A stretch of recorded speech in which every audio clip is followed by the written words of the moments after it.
The evening started like any other at the busy McDonald's on Main Street. The warm glow of the restaurant's lights provided a cozy escape from the chilly autumn air outside.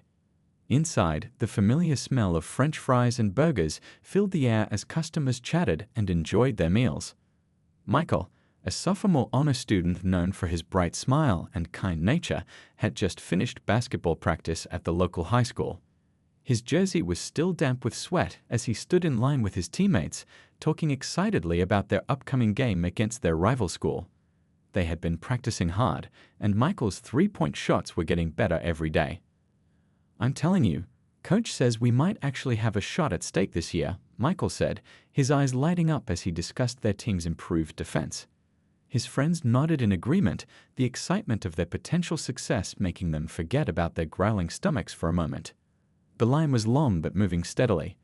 Everyone was patiently waiting their turn, some scrolling through their phones, others chatting with friends or family. The restaurant staff worked efficiently behind the counter, taking orders and preparing meals with practiced ease. Suddenly, the peaceful atmosphere shifted. The door swung open with unnecessary force, and in walked Tyler Thompson with his group of friends. Tyler, the 18-year-old son of Police Chief William Thompson, carried himself with an air of untouchable confidence. His designer clothes and perfectly styled hair showed off his family's wealth, but it was his smirk that really caught people's attention.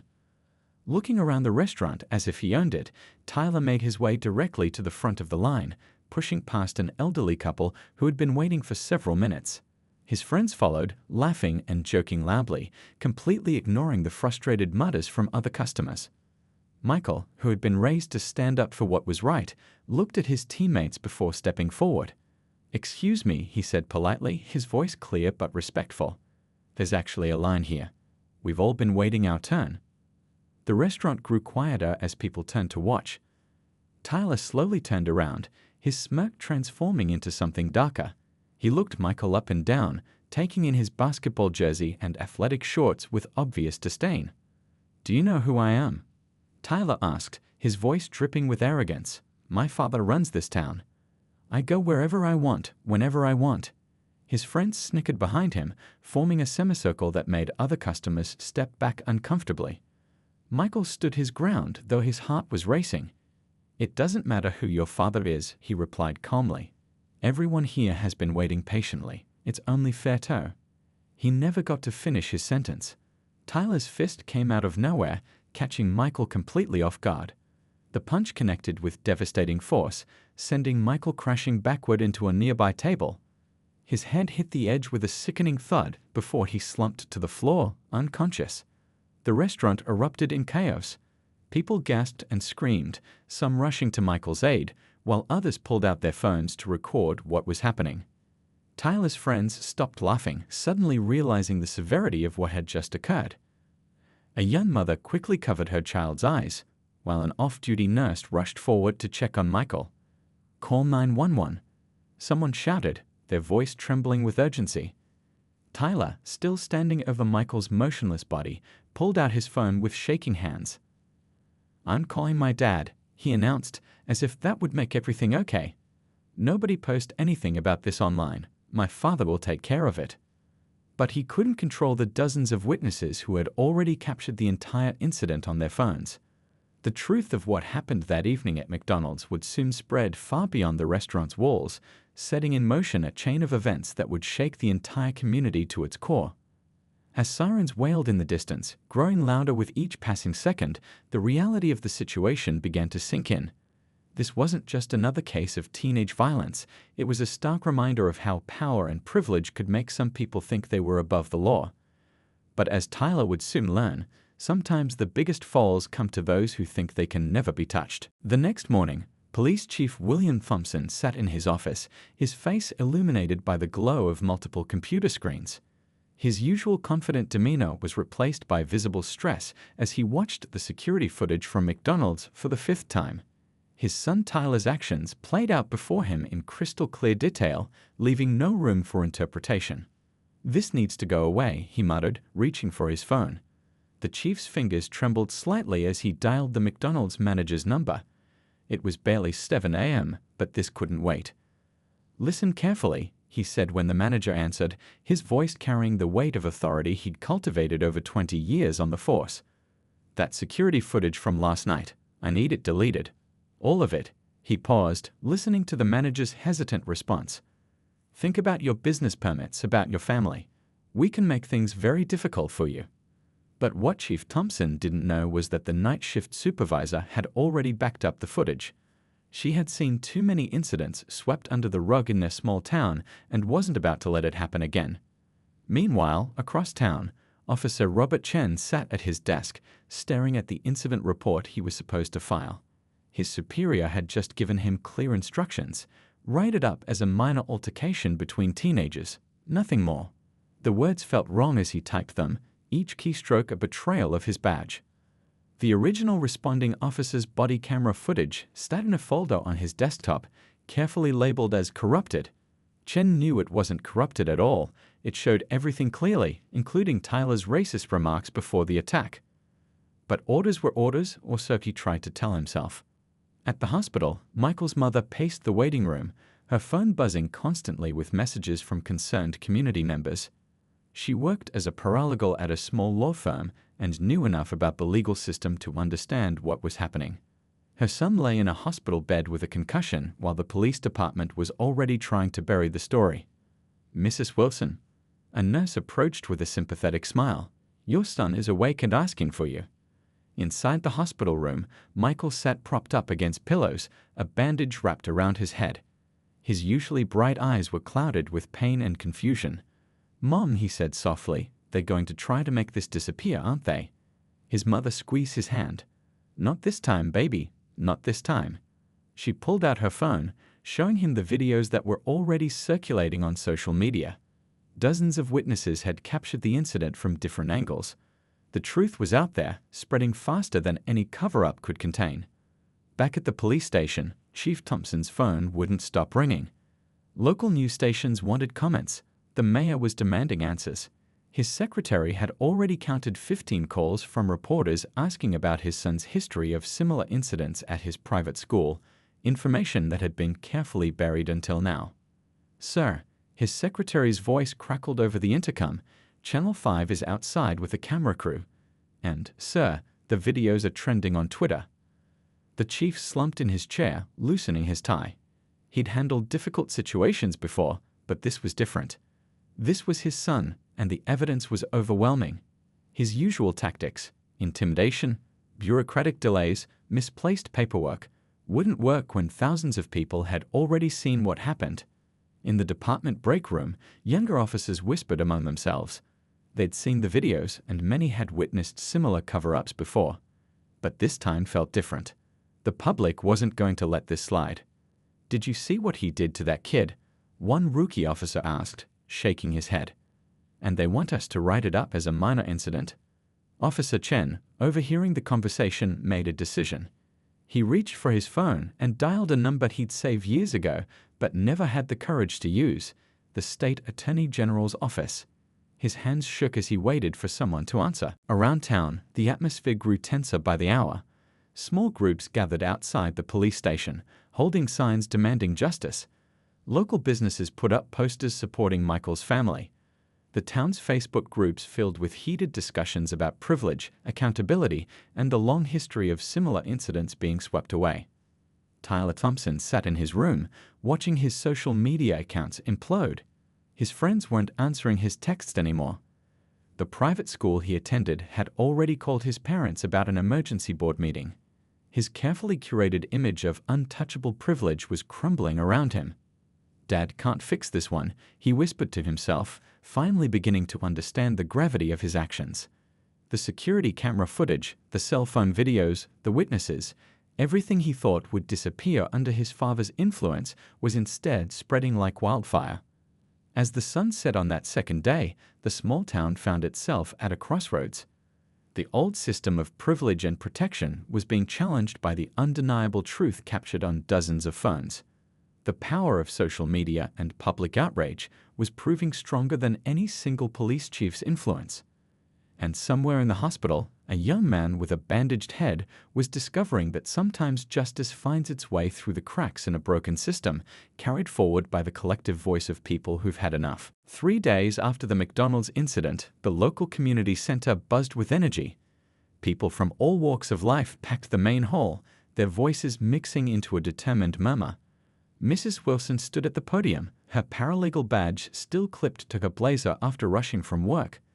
The crowd fell silent as she adjusted the microphone. "My son was attacked for simply asking someone to wait in line like everyone else," she began, her voice steady despite her exhaustion. "But this isn't just about my boy anymore. This is about every child who's ever been told that some people are above the law." The crowd nodded in agreement. Among them sat Mr. Rodriguez, owner of the local bakery, who'd closed his shop early to attend. Next to him was Mrs. Chen, a retired teacher who had taught both Michael and Tyler in middle school. They represented a community tired of watching injustice slide by unchallenged. Outside the community center, local news vans lined the street. The story had grown bigger than anyone expected. A reporter from the neighboring city's newspaper scribbled notes as people shared similar stories of encounters with the police chief's family. "Remember last summer?" A high school teacher whispered to her colleague. "When Tyler destroyed the art display at the school fair?" Nothing happened then either. The meeting took an unexpected turn when Officer Chen stepped up to the podium. Still in uniform, his badge catching the fluorescent light, he cleared his throat nervously. "I've been on the force for 12 years, he started, his voice trembling slightly. "What happened to Michael? It's not the first time we've been asked to look the other way. But it needs to be the last." The room erupted in supportive applause. Back at the hospital, Michael was finally being discharged. As he walked through the parking lot, leaning on his mother's arm, they noticed small groups of people holding signs, "Justice for Michael," and "No one is above the law." An elderly couple approached them with tears in their eyes. They had been in line at McDonald's that night. "We're so sorry we didn't do more to stop it," the woman said, squeezing Michael's hand. Her husband nodded solemnly, "But we're here now, and we're not going anywhere until things change." The movement spread beyond just protests. Local business owners began putting up posters in their windows showing support. The high school principal called an emergency assembly to address bullying and privilege. Students organized their own peaceful demonstration during lunch break, sitting in silence for 17 minutes, 1 minute for each year of Michael's life. Social media amplified everything. A local college student created a hashtag that went viral, bringing attention from civil rights organizations in bigger cities. People shared their own stories of encountering similar situations, creating a digital tapestry of experiences that could no longer be ignored. Mrs. Wilson's law firm offered to take Michael's case pro bono. Their senior partner, Mr. Thompson, no relation to the police chief, spoke at a press conference on the courthouse steps. "This isn't just about one punch thrown in anger," he declared. "This is about a system that made a young man believe he could act without consequences. That ends now." The police department found itself under unprecedented scrutiny. Officers who had stayed quiet for years began coming forward with similar stories. The mayor's office was flooded with calls demanding action. Even the neighboring police departments started distancing themselves from Chief Thompson's leadership. At the local diner, conversations over coffee turned from weather and sports to justice and accountability. People who had never attended a protest in their lives found themselves making signs and joining peaceful marches. The grandmother who always sat in the same booth every morning for her toast and tea now wore a button supporting Michael's family. The pressure continued to build. Local church leaders spoke out during their services about the importance of standing up for what's right. The high school basketball team dedicated their next game to Michael, wearing armbands with his number. Chief Thompson's usual allies began stepping back. The mayor, feeling the pressure from constituents, scheduled a public meeting to discuss police oversight. City council members who had long supported the chief suddenly found urgent reasons to review department policies. Tyler's private school took action, suspending him pending a full investigation. His classmates, many from equally privileged backgrounds, started sharing stories of his past behavior. The wall of silence that had protected him for so long was crumbling. 1 month after the incident, the community gathered for a candlelight vigil, not to mourn, but to celebrate their unity. Michael stood among them, his head held high despite the fading bruises. As he looked around at the faces illuminated by candlelight, faces of different ages, backgrounds and beliefs all united for change, he realized something profound. Sometimes, he told a reporter who asked for his thoughts, it takes one moment of darkness to show us how much light there is in our community. His words would appear in the next day's paper, capturing the spirit of a town that had finally decided enough was enough. The sun set on another day of peaceful protests, but the energy for change only grew stronger. What started as a terrible act of violence had transformed into something powerful, a community finding its voice, standing together, and demanding better for all its children. The state attorney general's office moved quickly and quietly into town, setting up a temporary command center in a rented office space downtown. Special investigator David Parker, known for his unwavering commitment to justice, led the team. His first action wasn't to call the police chief or local officials. Instead, he sat down with Michael and his mother. "Tell me everything," he said gently, his notebook open, "not just about that night, but about any other incidents you've heard about." His kind eyes and patient demeanor made it easier for Michael to share the full story, including details he hadn't told anyone else. Meanwhile, across town, the McDonald's night shift supervisor walked nervously into the temporary office, carrying a USB drive. "I made a copy of the security footage before they could delete it," she explained to the investigators. "I've seen too many things disappear in this town." The investigation spread like ripples in a pond. Each interview led to new revelations, new witnesses stepping forward. The team discovered a pattern that stretched back years. Tyler's school records revealed multiple incidents swept under the rug, broken windows, bullying complaints, even a stolen teacher's car that somehow never made it into official reports.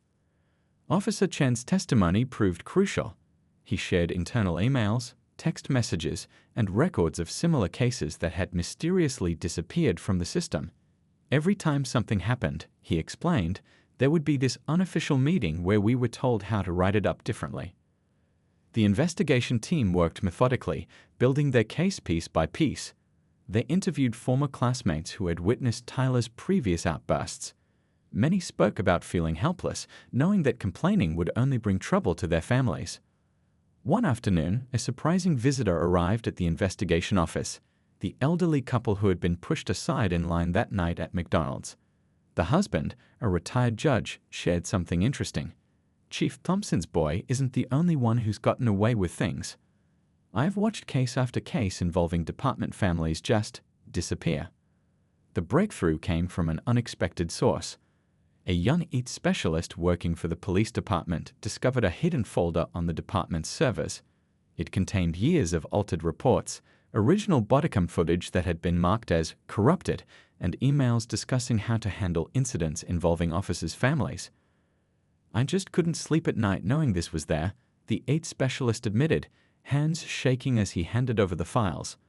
"My dad always taught me that doing the right thing matters more than keeping a job." The investigation revealed a web of cover-ups extending beyond just Tyler's incidents. Chief Thompson had created an unofficial policy of protection for department families, fostering a culture where some people truly believed they were untouchable. One particularly revealing discovery came from Tyler's phone records. Text messages showed him bragging to friends about how he could get away with anything because of his father's position.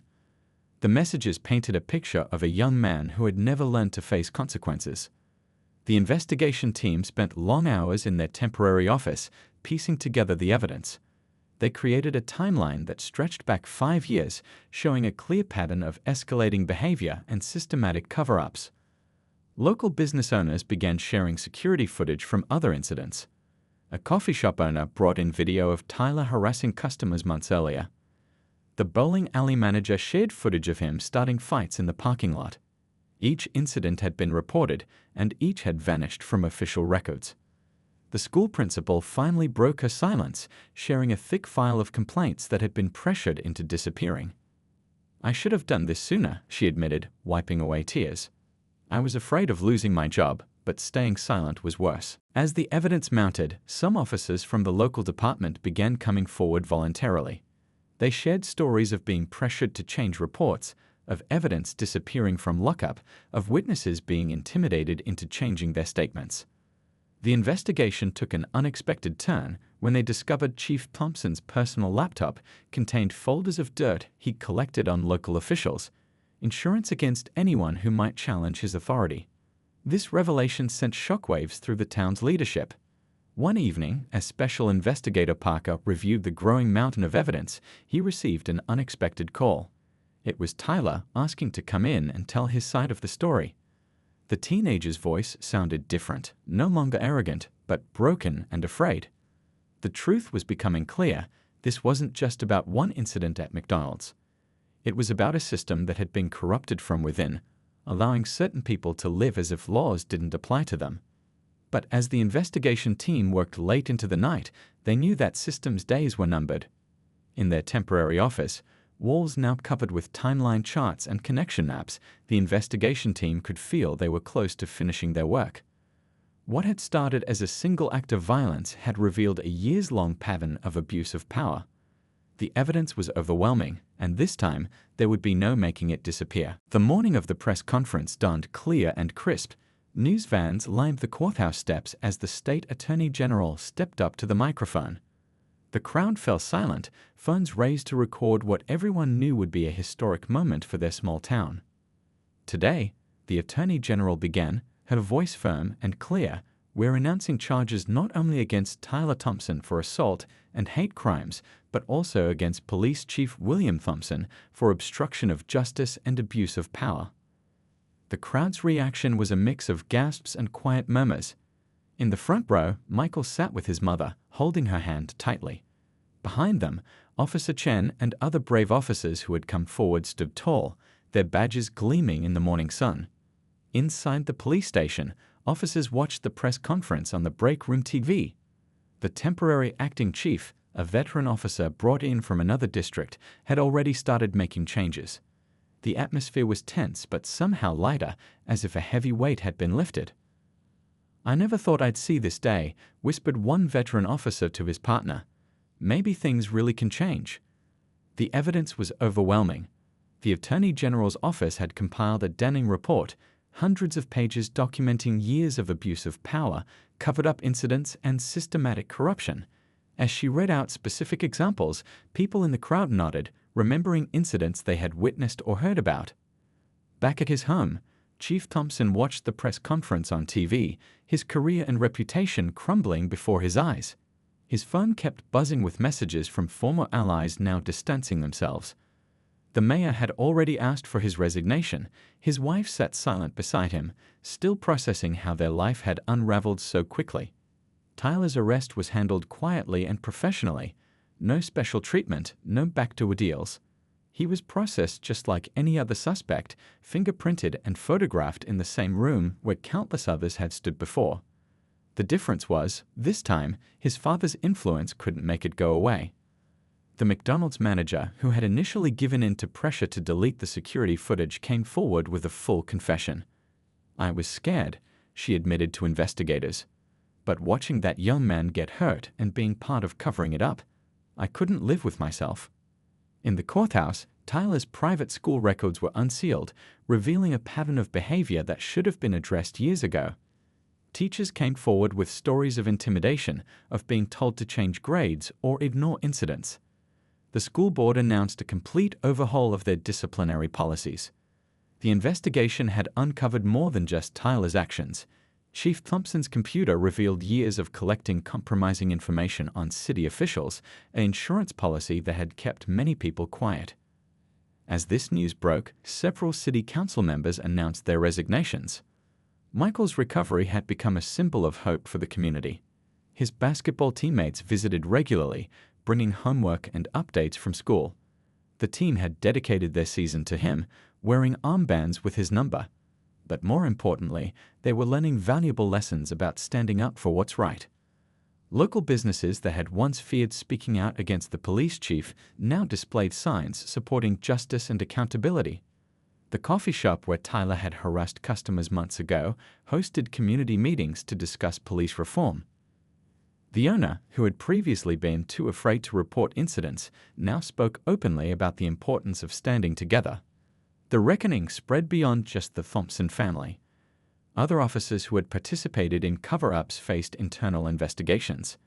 The police department's evidence room underwent a complete audit, revealing numerous cases that had been improperly handled or deliberately misplaced. At the high school, students organized a forum to discuss privilege and accountability. Tyler's former friends, many from wealthy families themselves, began to understand how their silence had contributed to the problem. Some even came forward with their own stories of witnessing his previous actions. The state's Police Oversight Committee announced new guidelines for handling cases involving law enforcement families. No more special treatment, the committee chair declared. A badge is a symbol of responsibility, not privilege. In the local diner, where townspeople gathered to discuss the latest developments, the conversations had shifted from shock to hope. "It's like watching a dark cloud lift," one regular customer said, stirring her coffee. "We all knew these things were happening, but felt powerless to stop it." Officer Chen received a commendation for his courage in coming forward. Standing at the podium, accepting the award, he spoke from the heart. "I became a police officer to protect and serve everyone equally. Today, we're finally living up to that promise." As the sun set on this day of reckoning, the town felt different. The old system of privilege and protection was crumbling, making way for something new. In living rooms and coffee shops, at dinner tables and school hallways, people talked about change, real change that they could see and feel. Michael watched the news with his mother that evening, seeing Tyler and his father face the consequences of their actions. There was no joy in watching their downfall, only a quiet satisfaction that justice was finally being served. "Mom," he said softly, "I think something good is finally coming from all this." The courtroom fell silent as Tyler Thompson stood before the judge, his designer clothes replaced by a simple suit that couldn't hide how much weight he'd lost during the proceedings. The past few weeks of trials and testimonies had transformed the once arrogant teenager into a subdued young man who could barely meet anyone's eyes. "Your Honor," Tyler's voice cracked as he read his statement. "I've spent my whole life thinking I was better than everyone else, that rules didn't apply to me. I was wrong. So terribly wrong." His hands trembled as he held the paper, but he continued reading, occasionally glancing at Michael and his family in the courtroom. The judge, a stern woman with 30 years of experience, listened carefully to all testimonies. The evidence was clear: years of unchecked behavior, countless incidents swept under the rug, and a pattern of intimidation that had silenced an entire community. But she also saw something else, a chance to set things right. "This court has a responsibility," she began her ruling, "not just to punish, but to reform. Mr. Thompson, your actions reflect not only your own choices, but also a system that failed to teach you accountability." The sentence came down: 18 months in juvenile detention, mandatory counseling, and 2 years of community service working with youth organizations in neighborhoods he'd once looked down upon. The judge also ordered him to participate in anti-bias training and speak at schools about the dangers of privilege and harassment. Outside the courthouse, reporters gathered around Michael's mother. "We're satisfied with the verdict," she said firmly. "This isn't about revenge, it's about change, real change." In another courtroom down the hall, former police chief William Thompson faced his own judgment day. The evidence against him was overwhelming: years of covered-up incidents, deleted records, and intimidated witnesses. His fall from power was complete when the judge sentenced him to 5 years in prison for corruption and obstruction of justice. The ripple effects spread through the entire police department. The new chief, brought in from outside the county, implemented sweeping reforms. Body cameras became mandatory, with footage automatically uploaded to secure servers that couldn't be tampered with. A civilian oversight board was established, giving community members real power to investigate complaints. Officer Chen, who had blown the whistle on the corruption, was promoted to lead a new internal affairs division. "Our job," he told his team during their first meeting, "is to make sure no officer ever thinks they're above the law again." The high school underwent its own transformation. The principal, who had looked the other way for years, resigned, replaced by an educator known for her strict stance on bullying and discrimination. New programs were implemented to teach students about privilege, responsibility, and the importance of speaking up against injustice. In juvenile detention, Tyler found himself facing reality for the first time in his life. No special treatment, no father to bail him out, no friends to back him up. His counselor, a patient woman with decades of experience, helped him understand the root of his behavior. I used to think power meant being able to do whatever you want, Tyler wrote in his journal, part of his mandatory therapy. Now I understand that real power is being strong enough to take responsibility for your actions. The community service portion of Tyler's sentence proved particularly eye-opening. Working with kids from neighborhoods he'd once avoided taught him lessons his privileged upbringing never had. He learned about struggle, resilience, and the real meaning of respect. Michael's recovery became a story of triumph. His basketball team made it to the state championships, with him watching from the bench, still healing but very much part of the team. During halftime at the final game, he spoke to the crowd about forgiveness and justice, earning a standing ovation that had nothing to do with sports. The local McDonald's, where everything had started, became an unexpected symbol of change. The manager who had initially tried to delete the security footage now hosted monthly community meetings where people could discuss concerns with police officers in a neutral setting. Former Chief Thompson's wife filed for divorce, unable to reconcile with her husband's actions. She started volunteering at a local youth center, trying to make amends in her own way for years of looking the other way. The Civilian Oversight Board proved effective beyond expectations. In its first year, complaints against officers dropped by 60%. The new transparency policies meant that body camera footage was readily available for review, and officers knew they would be held accountable for their actions. 1 year into his sentence, Tyler requested permission to speak at a youth conference about his experience. Standing before hundreds of teenagers, he shared his story without excuses. "I thought having power meant never having to say sorry," he told them. "I was wrong. Real power is using your influence to help others, not hurt them." Michael attended that conference, sitting quietly in the back. Watching his former attacker speak about learning and change stirred complicated emotions. After the speech, the two young men met briefly, surrounded by watchful counselors. "I know sorry isn't enough," Tyler said quietly, "but I'm trying to be better." Michael nodded, not quite ready to forgive but acknowledging the effort. "Keep trying," he replied simply. "That's all any of us can do." As the sun set on another day in their changing town, the lessons learned continued to reshape the community. Justice had been served, but more importantly, real transformation had begun in the police department, in the schools, and in the hearts of those involved. 1 year had passed since that fateful night at McDonald's. The autumn air carried the familiar scent of fallen leaves as Michael walked through the town park, now on his way to give a speech at the newly established Community Justice Center. His steps were confident, different from the hesitant walk he'd had during his recovery. The center itself was a symbol of change, a converted police substation now painted with bright murals about unity and justice. Inside, people gathered for the 1-year anniversary celebration of the reforms that had transformed their town. "I never planned to become an activist," Michael began his speech, looking out at the diverse crowd. "I was just a kid who thought everyone should wait their turn in line." Gentle laughter rippled through the audience. "But sometimes life has bigger plans for us." In the crowd sat Officer Chen, now Captain Chen, heading the department's new accountability division. His team had become a model for other police departments across the state. Next to him sat several young officers who had never known the old way of doing things. They'd only worked under the new system of transparency and equal justice. The local high school had undergone its own revolution. The student council, led by kids who had witnessed everything unfold, created a peer intervention program. They taught younger students how to speak up safely when they saw wrongdoing, no matter who was involved. "You know what's really changed?" A senior student explained to a documentary crew filming the town's transformation. "Nobody talks about being untouchable anymore.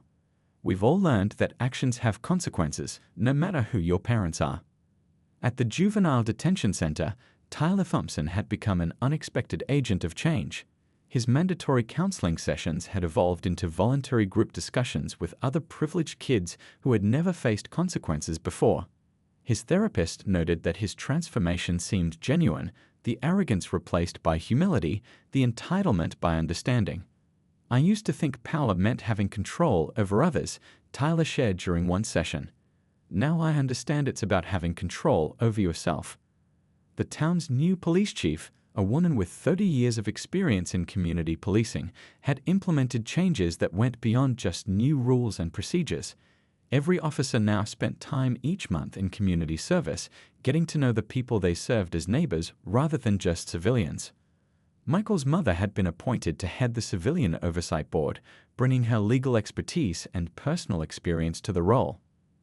Under her leadership, the board had handled dozens of cases fairly and transparently, earning the trust of both the community and law enforcement. The McDonald's where everything started had its own story of transformation.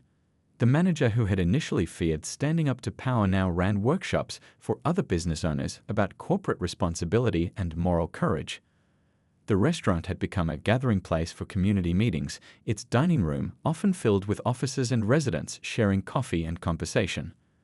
Former Chief Thompson, serving his sentence, had written letters to the community expressing genuine remorse. His ex-wife had found her own path, starting a foundation to help young people understand the responsibilities that come with privilege. One sunny afternoon, Michael visited his old basketball court, now renovated thanks to community fundraising. As he shot hoops, a group of younger kids played nearby. He overheard one of them say something that made him smile. "My dad says this town used to let some people get away with anything. That's crazy. How could that even work?" The local news station did a special report on the anniversary of the incident. They interviewed people from all walks of life about how things had changed. The elderly couple who had witnessed the original incident spoke about feeling safer in their community. Business owners talked about operating without fear of retaliation. Young people discussed growing up in a town where justice meant the same thing for everyone. Michael had received a full scholarship to college, planning to study law with a focus on civil rights. His application essay about his experience had moved the admissions committee to tears.